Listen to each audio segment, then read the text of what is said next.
welcome to the third game of the evening, Samurai Wish. Right, based off of the Japanese folklore of the wish trees, you will have to grant the wish, moral or not, of anonymous people. Select your mission in the order you want and slain your enemies. Samurai Wish. English is not their first languages. Samurai Wish is a classic top-down action game. It's fast, fun, and it's a straight-to-the-core experience. The combat style is dynamic and intense. It's also challenging and requires reflexes. And it goes on like that. Anyway, this was given to the Golics, so take it away. So, it's kind of like Hotline Miami. You might have noticed that it is a top-down game. Where it's funny, all of these wishes seem to involve just murdering a fuckload of people. Weird. I'm like, you're a very murdery genie. Yeah. One of the reasons why it's less than Hotline Miami, aside from just sort of being. Well, we'll start with it. You only have a set loadout of abilities. There aren't like any weapons you can pick up. You have shurikens and a katana. The shurikens you have an infinite supply of, and you shoot them twin stick wise. And the katana you can either swing as a normal thing, or you can do a bato attack, which is normally it's a draw and attack thing. But I feel like here it's a dash forward, and there is a cooldown on it. Also, they were very proud of the pun "bato up" because in addition to "bato kill," every time you do it, it says that. I initially thought there was some kind of combo that was being increased for that, because there is kind of a combo thing, but no, not really.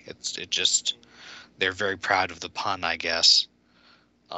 See aforementioned, English is not their first language. When people die, they just seriously, a lot of the graphics on this look MS Paint-ish. Not necessarily in a terrible way, but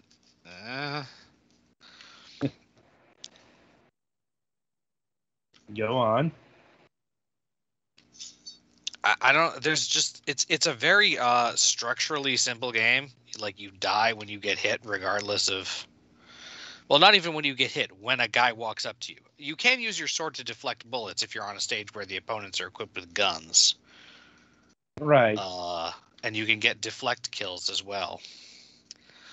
Each stage has 4 achievements, which are vary, but a lot of them are like get a lot of kills get a certain number of kills using a certain method, which fair.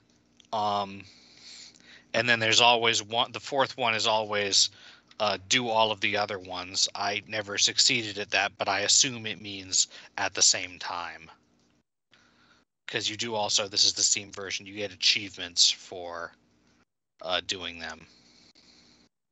Also, I'm never quite sure exactly what your hitbox is, because you're wearing one of those big round hats. I don't think the entire thing is your hitbox, but sometimes it feels like it is, and sometimes it feels like it isn't. When you get a certain number of achievements on a stage, I think it's all of them on a stage, you get to unlock the new costume for that stage. There's one for every stage. They're just cosmetic. The music is kind of nice. It's a kind of lo-fi beats to slay to, I guess. Lo-fi beats to slay to? I don't. That's just the vibe it gives me. I don't know. I'm not an expert on this shit. You just pretend to be one. Yeah. I just play one on TV. And once you've killed everybody, you have to go back to the entrance, pretty much. Which is the in between world, which is for it's the whatchamacallem. Oh, that was a stairs. I did not even see that there was stairs there. I mean, I did, but I didn't realize it was going to another floor. Ugh. What was I saying? I distracted myself. You were saying words. Oh yeah, you have to get back to the exit after you've killed everyone, but it's not super hard because you've killed everyone. I mean, unless you get lost. The central area is kind of confusing for me. But the place you'll go between levels, it makes sense once you see it. It's it's your house and then like some stuff around it. But the entrances and exits, because of the MS Paint art style, aren't always conveyed clearly, and you have to rely on the large arrows to tell you what's actually, interactable. I don't know, it seems like, I don't want to say it seems like a cheap game, but it doesn't seem like a very inspired game. And the extensive use of that one font, what makes everything you do look like all the letters look kind of like kanji. And some of the other stuff, it does not feel particularly racially sensitive sometimes. You're probably right there. I don't know. It's not like, the controls are responsive, at least. I don't know whether this is better done it does have controller compatibility and mouse and keyboard compatibility, though when I was playing it, I could not get the mouse to work properly, but I'm playing it in windowed mode, so that might be part of it, just because I don't like playing things not in windowed mode. Yeah,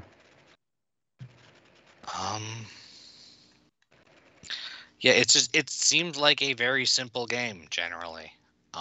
Not bad, but maybe a little bit insensitive, and also I